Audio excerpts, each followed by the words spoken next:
Just chat about random stuff. That we can. All right, cool. So we are live. Phil and myself are on the show today.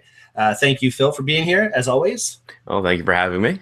Yeah, it's going to be fun. Banter Show. This is the first Banter Show that we've done together without a Gabriel or without a guest or without anything. This is like the first time that you and I have just chatted about stuff, I think, isn't it? I think so.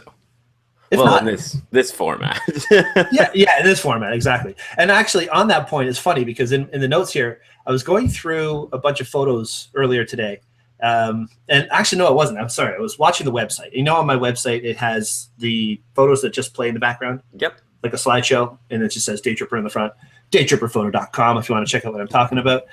If you just leave it playing, all the photos cycle through and cycle and cycle and cycle. And the photo from our very first trip to Algonquin Park popped up, and there's Phil right there in the center. And you look like you were 12 years old, which is... I might have been. Yeah, you might have been. Yeah, really. But no, it was awesome seeing that. And I don't think people realize the history that you and I have. So if anybody's interested, Phil's been around with me doing stuff for quite a while. Went off to Oshawa, did his own thing out there for a while, got better, more betterer. Not like you weren't good. That's not what I intended to say at all. Sorry, man. Anyway, okay. It's cool. So anyway, it's good that we can be on here and chat about random stuff. Absolutely. All right, so let's get into some cool stuff here. First of all, if you're watching right now and you have any questions about it, please pipe in the Q&A. Tell the world that you're watching by clicking like and subscribing to our YouTube channel. There's so many ways to interact with the show. A new way to interact with the show is on Twitter by using the hashtag DTPS178. That's the show number 178, and DTPS, Daytripper Photo Show. Pretty easy, eh? Yeah. See if anybody ever tweets DTPS178. And then watch it now. I know, right? I'm kind of following along Twitter right now. So okay. If anybody is watching and they want to chat to us through Twitter or give us some ideas on future shows or just have some kind of post you want to ask about, DTPS178 is the show, and that's the hashtag. All right. So otherwise, talk to us now. Use the Q&A app within the Hangout. It's right here. If you hover your mouse over the window, along the left side, you can see the little thing that says Q&A. As Ron Gray already has seen it, he says hello to everyone. Hello, Ron. Hello. Ron is a member of the Newmarket Senior Center and has been a customer at Henry's in Newmarket for a while. Great guy. Real fun to talk to. And thank you so much for supporting the show and watching, bud. That's really cool. What else is going on, Phil? What else do we have to talk about here? Oh, yeah. Q&A. Yep. YouTube. Sennheiser. Yep. See what I'm doing? There you go. Point to your earphones. Yeah. I got them back.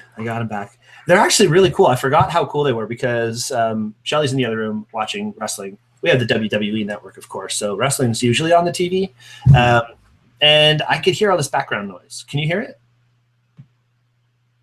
No, you can't. I'm leaning closer because it doesn't really help. No, it doesn't. What? No, the microphone that I'm using will filter that out. It's aimed at me. But with my other headphones, the AKG headphones that I have, I could hear everything. So it felt like I was listening to the world. Well, these have actually 36 or 39 decibel passive noise filtering. So just by being on my ears, I can hear less of the outside world, which is really cool. Anyway, Sennheiser makes great stuff. Thank you for being a sponsor of the show. LensPen as well. You guys all know how much we love LensPen, and we can't talk enough about them. We probably shouldn't talk as much as we do about them. Yeah, we should, because they're awesome. When's the last time you used a LensPen? The other day at the Oshawa store, I was trying to clean up some stuff that was terribly dirty. Isn't it always on the floor? Oh, it's a mess. Oh, man. You pick stuff up and you're like, oh, this is nice. Just smear it all and stapler, not a lens, but good work. Stapler pen. You got the effect. But it's true. I mean, you got to keep the stuff clean. And I know, oh, man, there's some really cool things happening at Henry's right now. I'm going to be working in Toronto. This is saved it for the new list, the things down the road to talk about. But for the next 2 days, Thursday and Friday, I'll be working at the Toronto Henry store, right main store downtown at Church and Queen. And this is their flagship store, which I'm kind of stoked about. I've never worked at a different location before. I know you've been at Oshawa. As a learning lab instructor, you probably go to some different stores. So you have that diverse experience. But I've only been there for training once or twice. Not even downtown. I've only been there a couple times ever. So it's going to be a big adjustment. Just traveling down to Toronto freaks me out. I'm a Vermont boy at heart. So, you know, all these people confuses me. Anyway, should be fun. So yeah, Henry's does some really cool stuff. They're switching staff back and forth to try and get everybody to boost up, and they're having great initiatives, and they're doing great things with their employees and their stores. And it's an interesting time for retail, and it's nice to see a company like Henry's adapt. You know what I'm saying? Mm-hmm. Adapting is important. And absolutely, with the different economy, you know, if you don't adapt, you're gone. So kudos to Henry's for making hard choices and for choosing to keep this 100-plus-year-old family-owned business around, and by making really good choices. And speaking of good choices, there's some companies out there who've made some not so good choices lately. I don't know if it would be not so good choices, but maybe just not great descriptions of choices. So exactly. Actually, I think that's probably the best way to say it. Nikon with their D500 is in a bit of hot water. Apparently, there's a customer or a gentleman or a person, a human of some kind, who is taking offense to the marketing campaign or the way that they've described the connectability to the Snap bridge and NF or the Bluetooth connection from the D500. So he's kind of taking it to the next level, and he's filing a lawsuit, I guess, against them, formally, basically accusing Nikon of false advertising.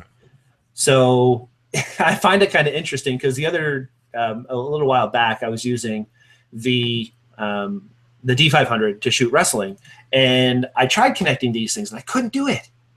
Now I show people on a daily basis how to connect this stuff. This is what I do, right, Phil? Yeah, and it should be a fairly simple, straightforward process.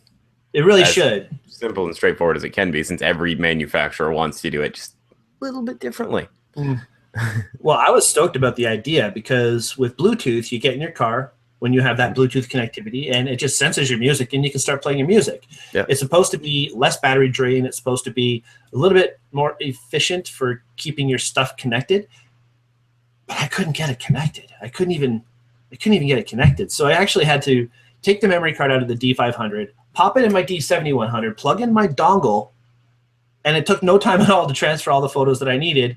And this is my old Schwartz instead of this brand new $2,900 top of the line. And apparently you can't use Wi-Fi with Bluetooth or Bluetooth with Wi-Fi, or there's some kind of weird thing going on. So I really hope Nikon gets it straightened out. That's just a bit of a fail. And another kind of fail is the experience I had with it with ISO noise. I mean, what? You mentioned that earlier, and it was counterintuitive.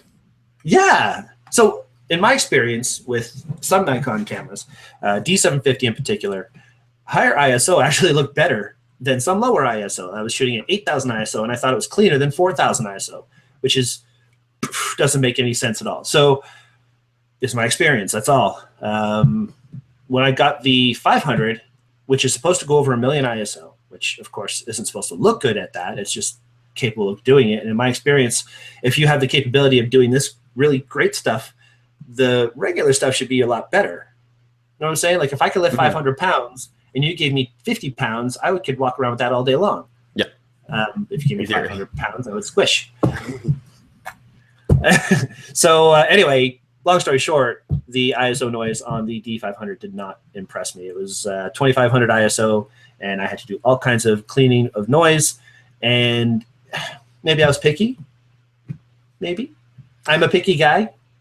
But right? You have expectations, right? You expect something that's new, that's been touted to be able to do these things, to actually be able to deliver somewhat on those things, instead of be a little bit uneven on how it's going to work. Yeah, right. And then so I didn't push it. This is, I think, what I was trying to get at is I didn't push it to 8,000 ISO to see if that was better than 2,500. But I'm sure I'll have another opportunity to try. I'm not going to give up on the 500. I love the idea of it. The shutter sound, Phil. If I wasn't married, I would marry it. It sounds so nice, but I'll keep Shelly. She's better anyway. All right, so okay, yeah. So now we all know photography, and this kind of alludes back to what I was talking about Henry's making smart choices. The oldest photo studio in the world, I think, which is in India, is now closing. So this studio, 176 years old, this studio has been in operation. It's a photography studio, a lab, the whole thing. The studio in India, founded by British photographers Charles Shepard, Samuel Bourne, and William Howard in 1840, will close its doors after 176 years in operation. It's known for portraiture, producing images of religious figures and government officials. It's just super high-end photography, amazing place. And unfortunately, because of the current economic situation, the current owner says that he will continue to maintain the shop's collection of historic photos and equipment, but the studio is no longer in operation. So this is a real sign of the times. It's kind of scary, you know, which is why I'm so happy I work for a place that can roll with that. I don't know. Have you ever worked in an official studio?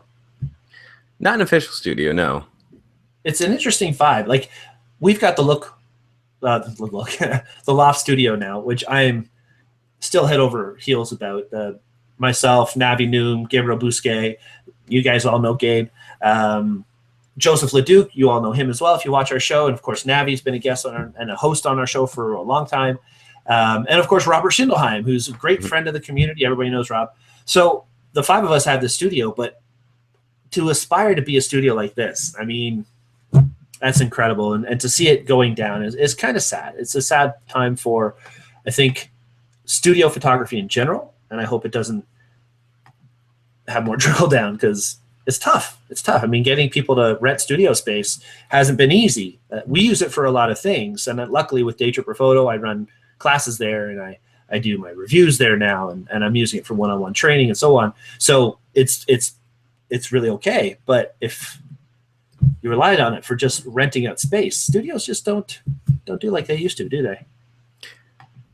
I don't know if it's, I don't know, or everything's come down to cost. People want to set one up in their homes, but something about having that location outside of everything that is just, it's nice. Yeah. But, yeah. Actually, Blake has a really good point about the D500. He says, it could be an engineering thing with the D500. You build a race car, its best performance is at 200 miles per hour. Horrible at lower speeds. Yeah, good point. Slow acceleration wastes fuel, could have been designed for high ISO, lower suffers. So this is what I was thinking, Blake. I hadn't really given it a chance to really push it. So I think the next time I borrow it, I'm going to try it that way and just crank it, see how it goes. Try every level in between and just play. But I can't do it on the second, Blake. I'm sorry. Blake and I are shooting. I hope Blake is coming to wrestling up in Barrie on July 2nd. It's going to be their big Canada Day thing, but not the one in Aurelia where they're outside, which is going to be fun on the 1st. 2 days of wrestling coming up, man. That'd be exciting. Yeah. Now, the thing I'm curious about with the ISO problems, if this becomes a wider spread problem, like something you notice, I'm curious if it's going to be something that gets attention, kind of like the Wi-Fi issue does. I find a lot of times companies seem to be pushing product before it's 100% finished. And on the technology side, like how it's built, you can't rush that. But stuff like, oh, it's not so great at certain ISOs, that can, in theory, be patched later.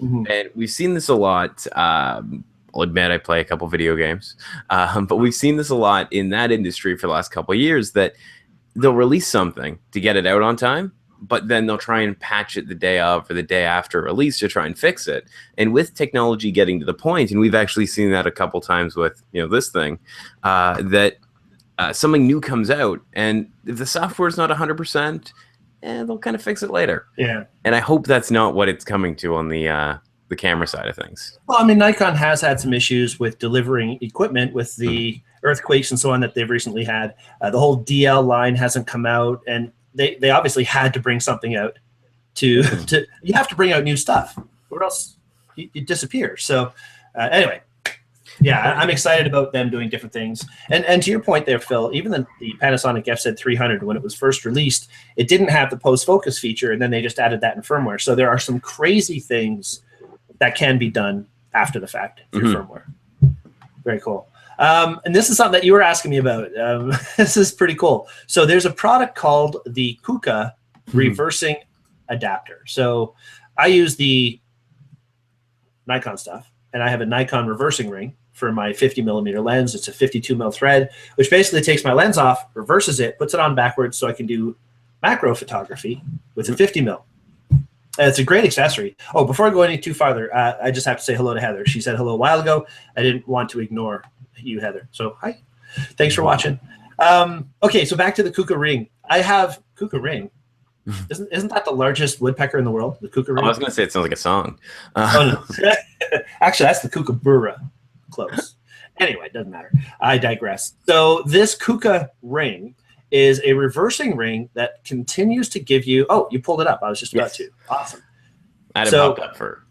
So we'll go with big pictures. Do it. I'll scroll down. Look at these ones. So you can see how it works. You basically, and this, by the way, is a Canon product only. It only works with Canon autofocus systems at this point. I wish there was one for Nikon. Nikon still is a manual ring, so you literally move back and forth for focus. With this guy, you have a piece that mounts to the body of the camera. You have a ring that connects your lens to the piece.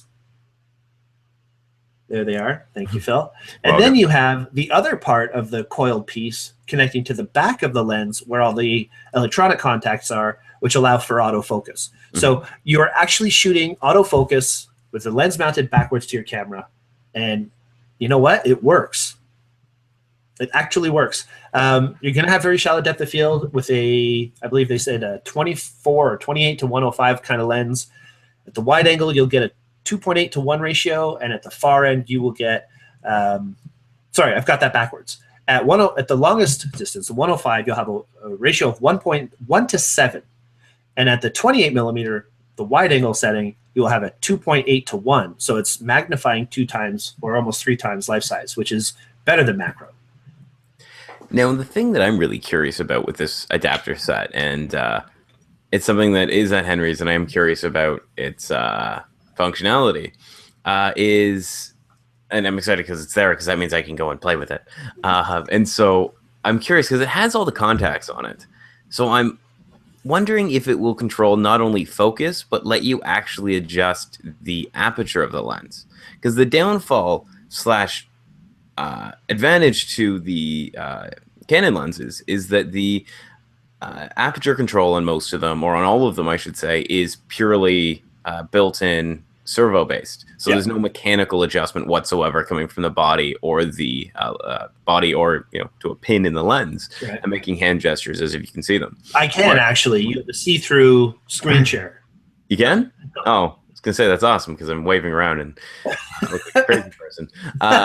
So with the Nikon stuff, if you mount a Nikon lens backwards, you can still poke the little aperture control and still adjust your depth of field a bit. So I'm curious if you have any control whatsoever with this, or if it simply just does, it meters or it measures at, whatever your widest open aperture is and lets you go from there. In my experience, I use it at the store. I did a little demonstration of this, which is what gave me the idea to talk about it here. It worked just like you had a lens on normally. Okay, perfect. And I was impressed. Like, I only used an 18 to 55, a plastic kit lens. I just pulled it out and tried it on, and it worked. It autofocused. I got some sharp photos, and I don't think they're going to be as sharp as the lens on properly.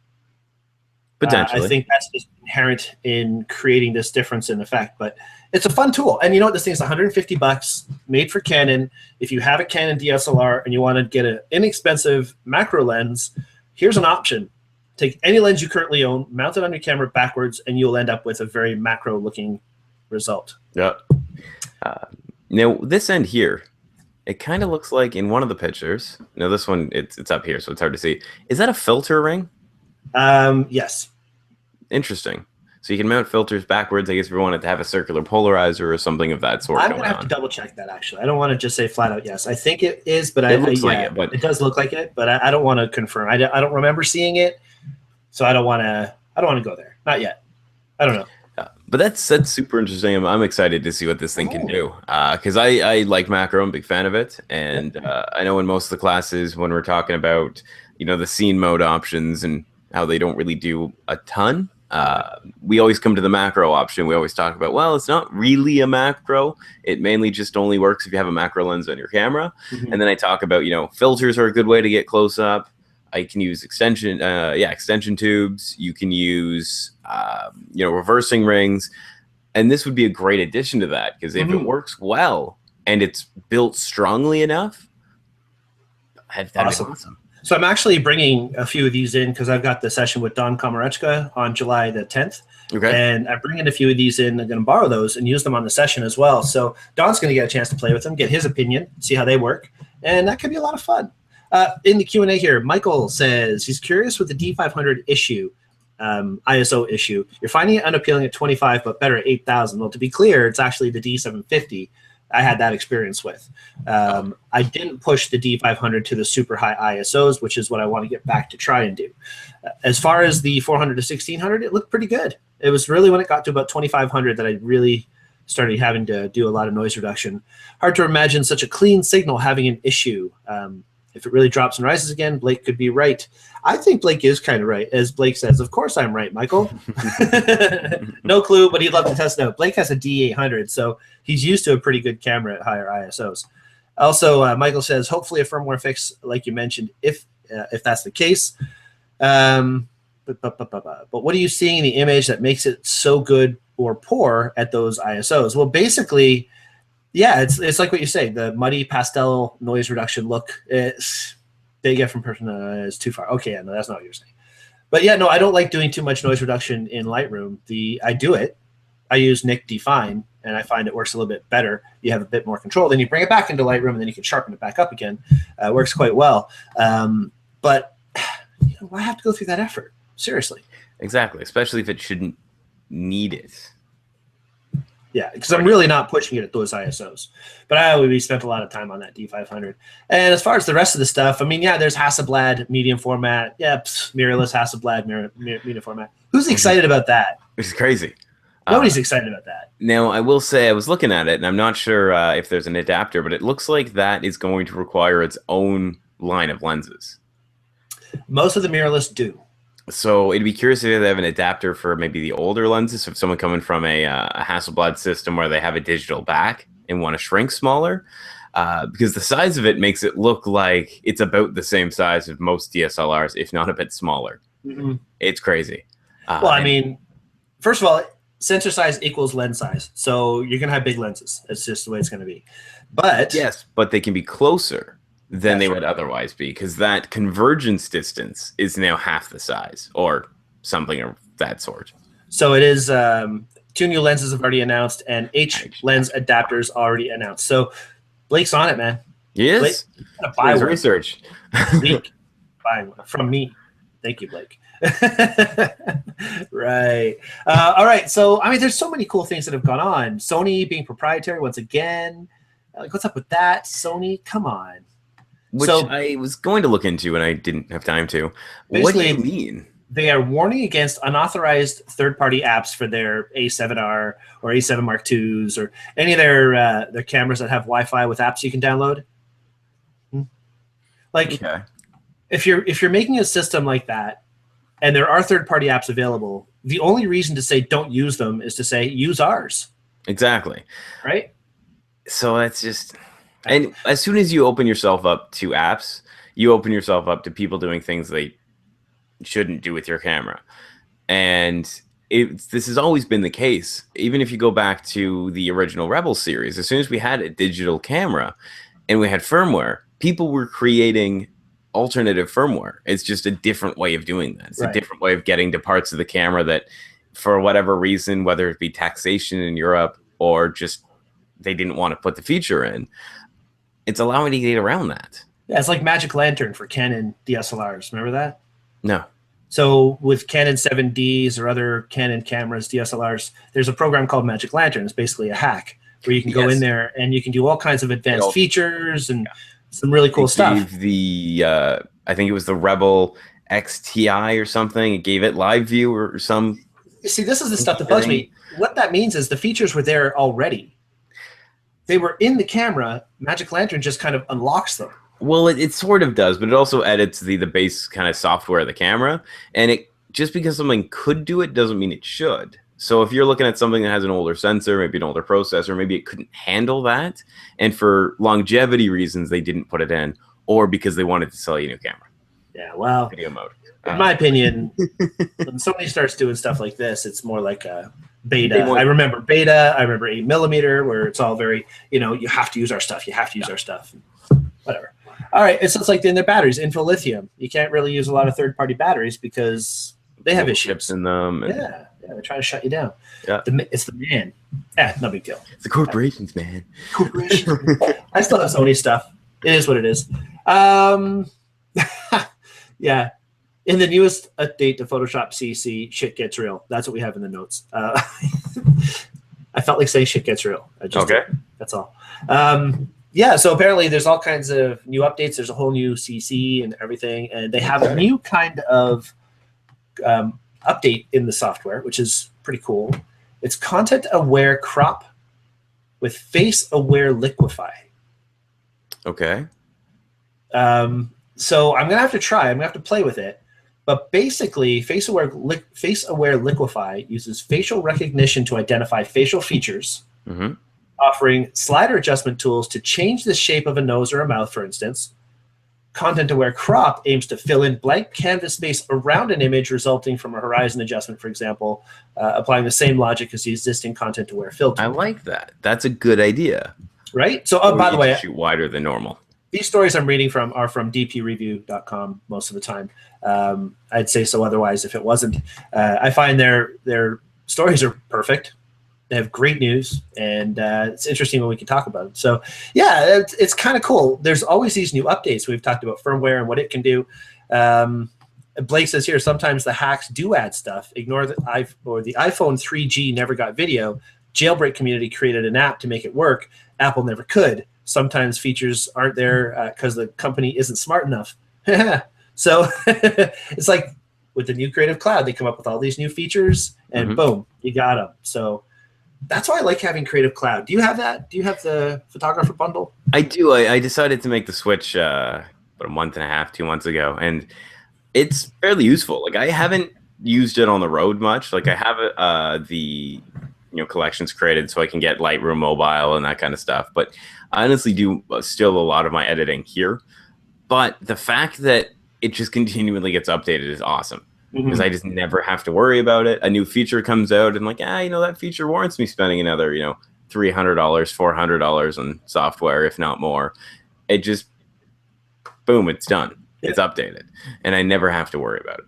Yeah, it's pretty handy. So anyway, really cool stuff that happened so far. But there's cool stuff coming up in ahead of us, which I'm super excited to talk about.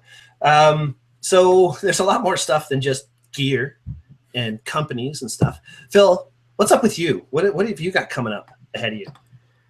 Something exciting, big, possibly something very big. So we're getting close to the kind of deadline for it. But I posted to the community the other day regarding the trip to China, a photo trip that's going to be happening in October, I believe closer to the end of October, and it is going to start off in. I don't remember. I should have the note up here. But it starts off in one part of China, and you move to many different parts. And every day we'll be shooting, you'll be learning, as well as there'll be a review whenever possible. So ideally every day after lunch, as long as travel allows it. And it will be a constant kind of 10 days of just building on what you've learned the previous day, experimenting with shooting, and shooting a fantastic country. See, this is the coolest part about it. And I think this is it's been understated so far, is that this is like Daytripper photo sessions times 10. I mean, this is hands-on education with you, with Martin. Who else is going? It would just be Martin and myself. Just the two of you, which is awesome because it's not going to be a huge group. You need, 10 people? We're aiming for 10 to 12 people. That would be awesome. 10 to 12 people, 2 main instructors, photo reviews, hands-on demonstrations.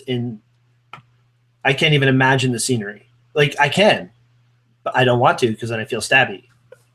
I mean, one of the things I've always wanted to do is those mountains that they have in China. Like if you're on the Great Wall of China and the mountains and you use a super telephoto lens and you zoom in and you flatten that depth of field and you compress the crap out of those mountains so that they're right behind each other and you get it at that right time of day so that this nice pastel skies. I mean, this is what you guys plan for. You plan for the right time of day, the right location at the time of day where the sun's going to be, have the right guides.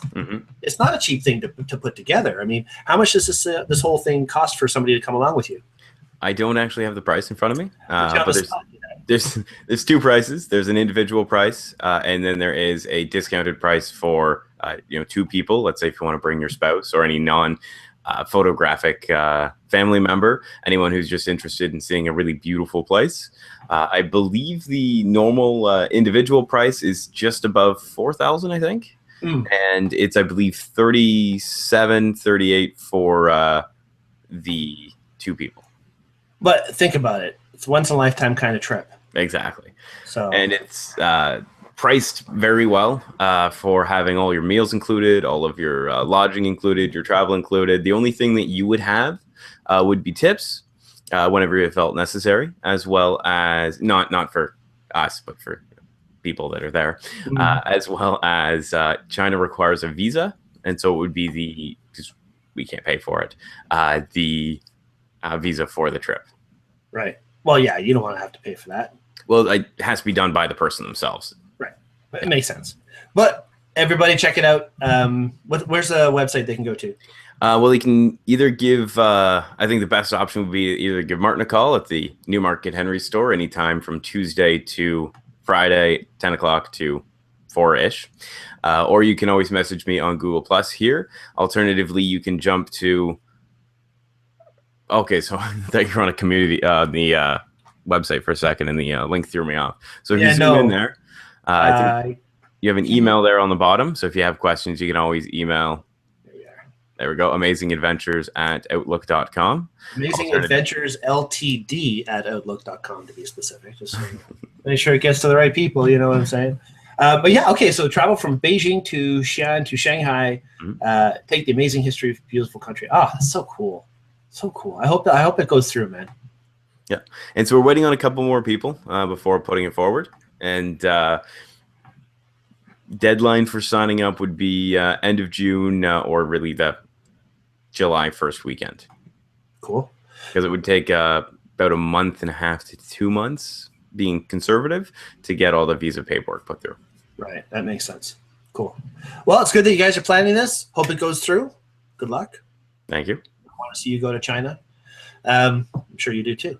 I think it'd be a great experience. And we have a couple of people that came on trips before down to Costa Rica, and some of them are interested in coming back. And so it'd be nice to see them come back as well as get a couple new people on board.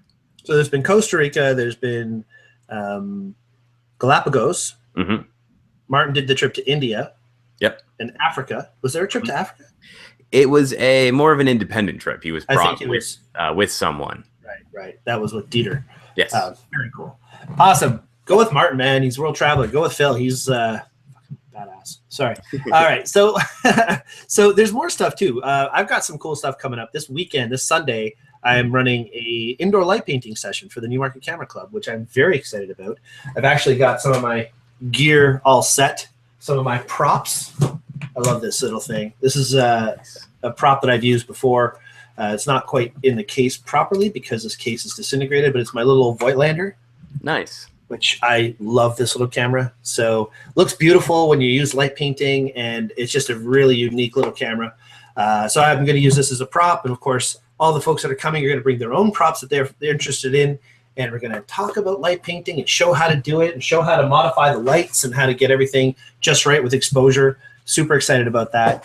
And other stuff that has happened recently, I'm kind of healed up now, finally. Yes. You see I'm wearing the Snowbirds hat. Oh, nice. I knew it was a different hat. I didn't know what it was.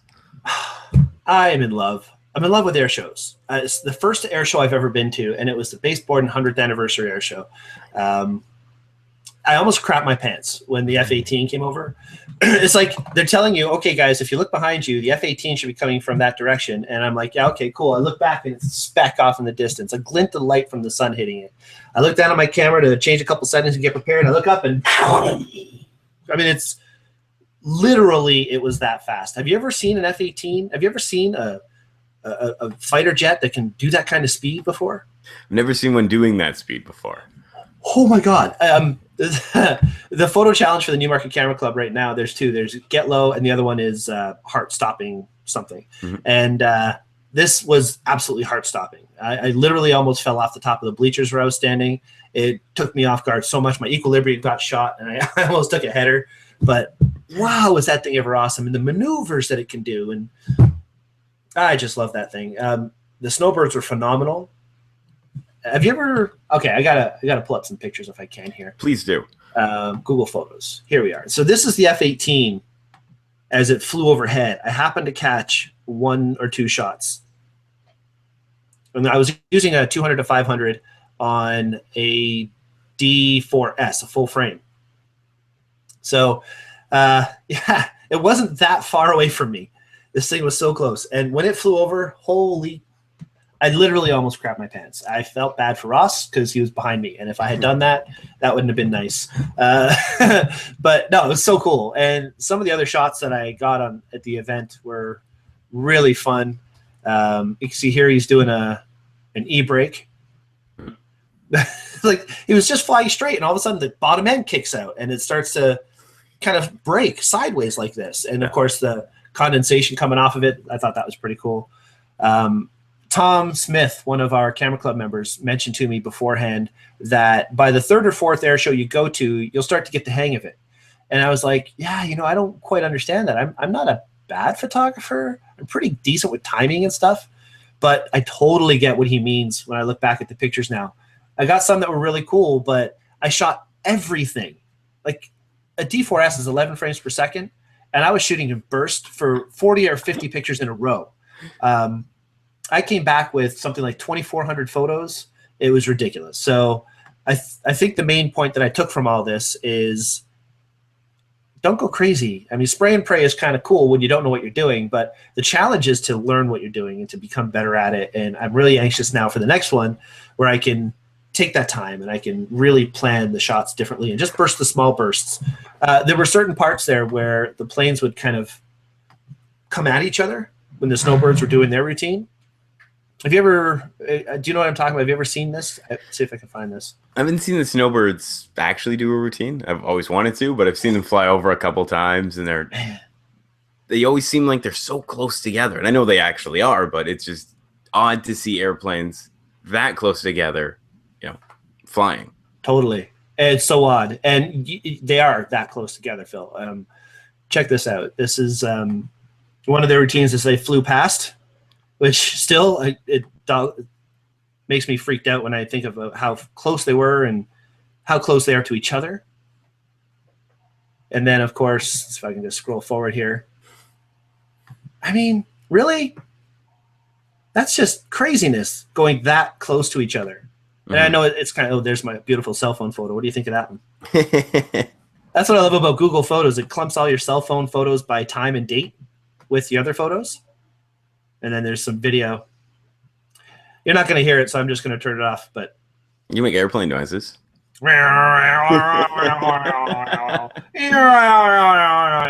Okay, sorry. That must be really, really annoying for everybody. It's your fault. It's good this is not an audio-only podcast. No doubt. All right, so anyway, that was really cool. And I really recommend anybody go to these air shows and check them out. One of my regular customers, Manny Mamo, one of the coolest guys you'll ever meet.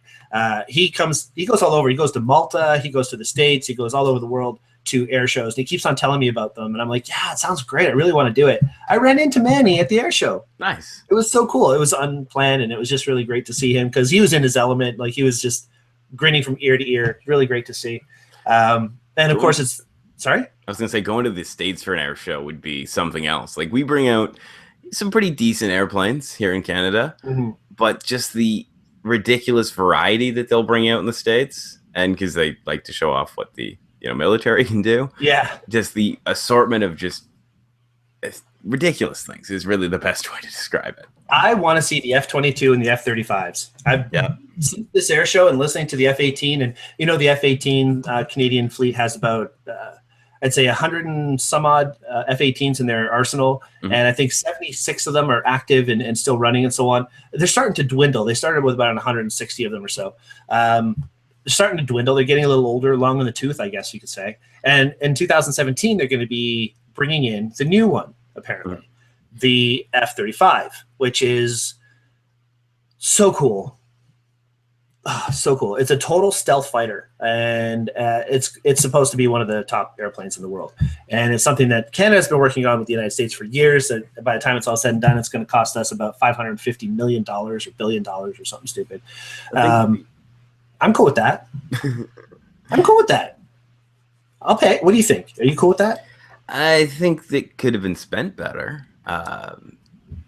The problem I have, and I don't want to go too far into it because it's getting into more politics than anything, but we don't get involved terribly often in air combat. And I do agree that when the time comes, and if we do, then it would be good to have the best. But here's my thought. Like there's something else that we could have gone for. There is a commodity on Earth. Yeah, there's a commodity on Earth that is worth way more than gold, and Canada has more of it than anybody. And that's water. Mm-hmm. And in the probably not so far future, there will be issues potentially with Canadian territories and water needs of other countries. I'm not going to say that there's going to be wars or whatever. I don't know anything about that. It's politics, blah, blah, blah. All I could think is that there is a possible need for controlling our airspace. And especially when we're talking about the distances that these can fly, that they can get up to the North Pole or in the Yukon and all these hard to get to places if something goes on up north, or they can do their services overseas and they can assist when they're needed and so on. They're not looking at replacing the entire fleet. They're not saying 180 of these things. They're talking about maybe 60. Ish. So, but that's still a ridiculous amount of money. I get your point. It's a lot of money. I totally get your point. And when's the last time? Seriously, when is the last time that we've needed Canadian airships in some sort of? Well, I think they're active right now. Well, I just saw the F-18 just the other day. There you go. We have a lot of them though. I'm just being stupid. They aren't currently being used, but it's just I don't know. There's many different technologies out there, and sometimes the one that the States goes with isn't the best one to go with. Well, it's not just that. Okay, now I have, since the air show, I'm not an expert. Please don't get me wrong, anybody. I'm not an expert. I'm just a guy who's been looking at stuff and has a mind. So I did some research into these planes, and the F-35 looks really cool. The F-22 Raptor is the one that goes in first, and it just destroys all the air bases and stuff, and then comes back. And then these things go in and do their job. But the Russian version is insane. If you look them up, I forget what they're called, but if you look these things up, they can do maneuvers like I've never seen. They're totally alternate pivoting engines and things like that. They can just do the most ridiculous maneuvers. They can go 2,400 miles per hour or something compared to about 1,500 miles per hour that these F-35s do. They can go over 2,000 miles or something like that on one tank of gas, and they're just ridiculous. So there's always better, Phil. I get it, but you gotta do what you gotta do. I think it's interesting. They're just really cool. Like you look at something like the U-2 spy plane, which was developed years and years and years ago, pushing probably 50 years ago now, and it's still probably one of the most mysterious planes. We know what it looks like, we just don't know how high it can actually go. Oh man! And its actual range, and they're so cool. Yeah, it lands and just kind of flops over. It's that's stellar. I don't want to be landing in a plane that just flops over. Just me. I don't know. Maybe I'm weird. So anyway, cool stuff out there. Check out air shows, people. And for me, it's about supporting the Canadian military. I think absolutely. There's nobody that can deny that without our Canadian military, we would be in a different place right now. So. Continuously love you guys. And throughout Canadian history. And a cool thing was when I worked for Nosh Audio, I worked with a gentleman named Gary Barrett. And Gary and I, when we worked together, sometimes we butt heads. Gary's this pretty strong-minded guy, so am I. So we kind of butt heads every once in a while. But now he's been in the military since he left Nosh, and he's done tours in Iraq and Afghanistan. And this guy is seasoned. And when I went to base board, and I knew he was there quite often, and I texted him, I was like, Gary, got to hook up or whatever. And he's like, yeah, man, I'm not there right now. He's somewhere else. But he thought it was neat that I was there. And I kind of felt closer to the fact that, I appreciate what he does for our country and what all the people in the military do. So that was kind of neat. Anyway, I squirrel all over the place. That's a banter show, right? Absolutely. We're allowed to a little bit. Okay, so reminder to those who are watching. I know that there's some folks watching now. If you have any comments that you'd like to make, if you'd like to tap into our conversation, please feel free and do so. I know Blake and Michael were talking about the 50 megapixel Hasselblad versus the Phase 1. Oh, yeah. There's a whole show we could talk about that stuff. So maybe we will. Maybe we'll get Michael on the show, hint, hint, and maybe even Blake on the show, and we can have a conversation about some of these super cameras that are coming out. That'd be kind of fun. In the meantime, though, something else happened recently in the world of Daytripper photo that I was super excited about, and that was the liquid art session that we did with Joe. Joe was on our show to talk about it. Remember, Phil? Yep. Joseph Leduc came on. It was a lot of fun listening to him. I mean, he's so passionate about what he does. It was funny, though. He almost gave away everything we're teaching during the show. Before the show, I was like, okay, now, Joe, remember, we're just going to tell people what we're going to talk about. We're not really going to teach. Of course, he's so thorough. Which is good because, the stuff that he creates and the whole idea of, using the water and the oil and just basically liquid as a medium is awesome. Absolutely true. And that's exactly what it was. I'm going to share some shots from the thing because I can. So, and they might give a bit of inspiration for the ongoing photo challenge. Actually, you know what? That's exactly why I'm doing it. You're totally right. The ongoing photo challenge currently is water, so if anybody's forgotten. So this directly applies. Now, a cool thing about the session is we had 5 different stations set up. Each station was a unique type of liquid art, from oil to water to dropping things in fish tanks to water droplet refractions and all these different things. With this, though, I think most people kind of, excuse the pun, clicked with this kind of thing. The hanging glasses from the string and then clinking them together and getting the water splashing. I think what really impressed them, though, was when we had our photo review at the studio a week and a day later, and we talked about how to eliminate all of these things, so that it's a completely different photo. You don't have lines, you don't have distractions, including a whole bunch of extraneous little water droplets that were off on the sides and so on, that you can eliminate. And we literally show how to do this during the live photo review at the studio. Not only that, but we record that as a hangout. So all the people who can't make the review a week later, who came to the session, can still watch it from home or watch it after the fact on YouTube. So it's a great medium, and using all of these really cool things. I don't know if this is refreshing fast enough to catch everything, but you can see in this one, there's all these little droplets from the other glass that was in the frame, different color. And as you get rid of them, you can just isolate the one color you want. So it was fun. I learned a lot. A lot of people learned a lot. And Joe is just such a passionate guy, as I was saying, and learning from him is always a joy. And because it did so well, it actually sold out. We are running it again. So August 14th, if anybody's interested in doing the water droplet smashing refraction thing at the Loft Studio, this is a great, great opportunity to get that hands-on education. As we were talking about earlier with the China trip, this isn't just showing up and taking pictures. This isn't a meetup. This is a class. So check it out at www.daytripperphoto.com, August 14th, if you're available. That's it. Anything else to add? I think you had an interesting tip for night photography. I think we should add in, especially as we get warmer nights or cooler nights, depending on how your weather's been recently. I know it's all over the place out here.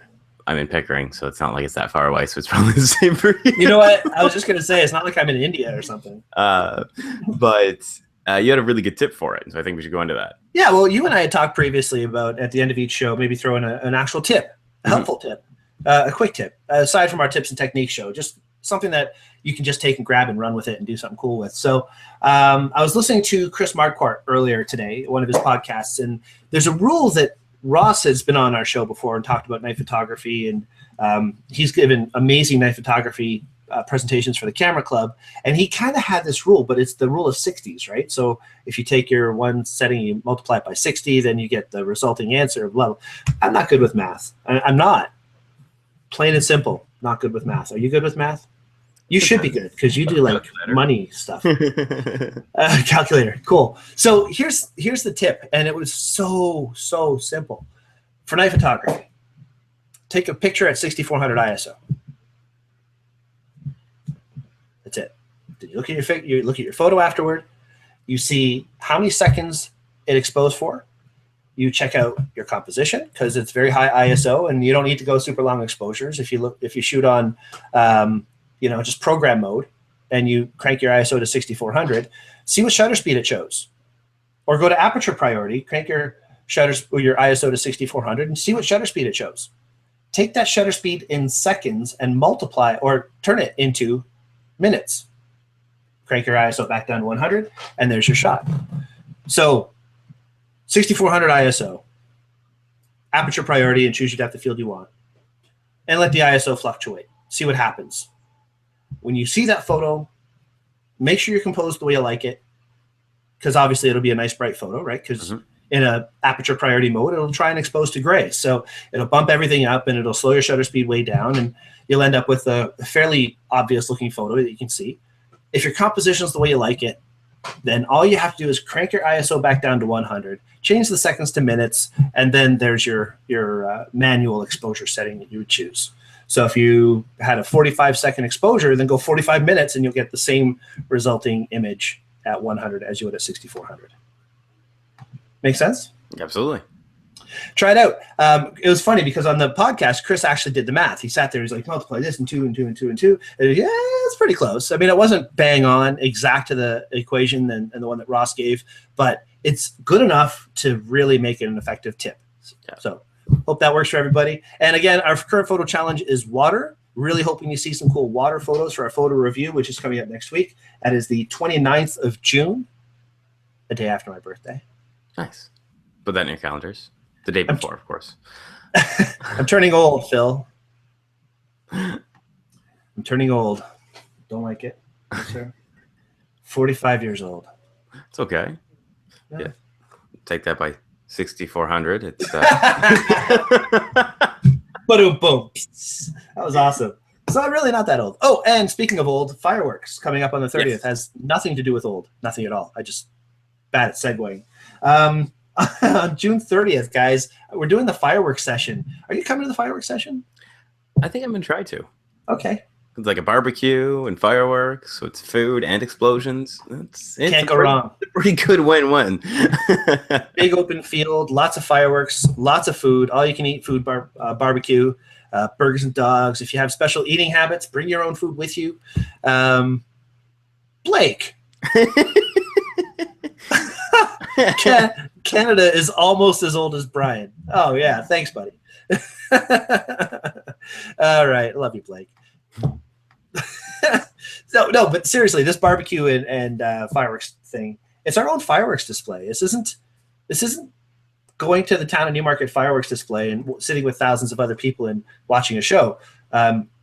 Granted, those are real fireworks. Ours are, commercial grade, but we're closer. We're doing anything we want to do, and we have as many as you want to fire off, and we have them timed and chosen specifically for photography. So there's going to be 4 separate sections. The first is a barbecue, social time. Meet everybody who you're with, say hi to everyone, have a good time. It's an hour and a bit, so we can relax and get to know each other and have conversation. Second part is a full photo class, how to shoot fireworks. How does the aperture work? How do you get focus? We're going to have a lot of test shots with steel wool and other really cool things to play with. As soon as that's done, we get into the actual fireworks where we start doing different phases.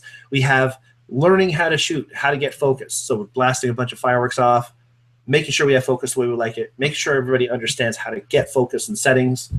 After that, we're doing the effects. We have zoom blur. We have focus blur. Have you ever seen focus? I think we've shared focus blur before. Check it out. Focus blur fireworks. Search it. It's really cool. We have the hat trick. Everybody has to bring an extra hat because we're doing the hat trick. It's not hockey, folks. This is better. This is fireworks. And then after the end of that, we have a huge grand finale where you get to choose your own settings and make your own decisions to come up with your own images. So it'll be a lot of fun. Fireworks timed for photography. When's the last time you've been able to say, hey, wait a minute, I'm not ready to shoot yet, and the fireworks waited? I'll tell you when. And our last one that we did last year, which was awesome as well. So, guys, if you're interested, please check it out, www.daytripperphoto.com. Freehand fireworks for creative effects. Blake, you're volunteering for that.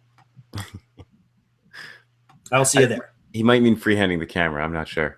Yeah. Oh, that's right. I meant This might be safer. no, because he did that actually last year. He free-handed his camera. You're right. He didn't use a tripod, and he got some really cool effects. Here I am thinking Blake's gonna be holding fireworks. You freehand some like Roman candles and just like fire those off. That could be fun too. Aim at You that. can build cities, but they can't make candles. You just said that. That was pretty good. All right, guys. So I think we're going to sign out with our quote of the day, quote of the week, I guess you could say.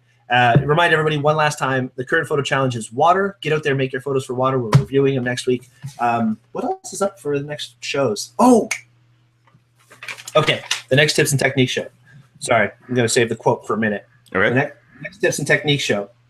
I haven't even told you this yet, Phil. It had been suggested to have a conversation about file formats. Okay. It was requested by one of our community members who said, what is the difference between JPEG and RAW and TIFF and all these different things? It's actually Maxine, who's one of the coolest people I know, and I think you know Max. Yeah, of course you know Max from Costa Rica and from everything. Yeah.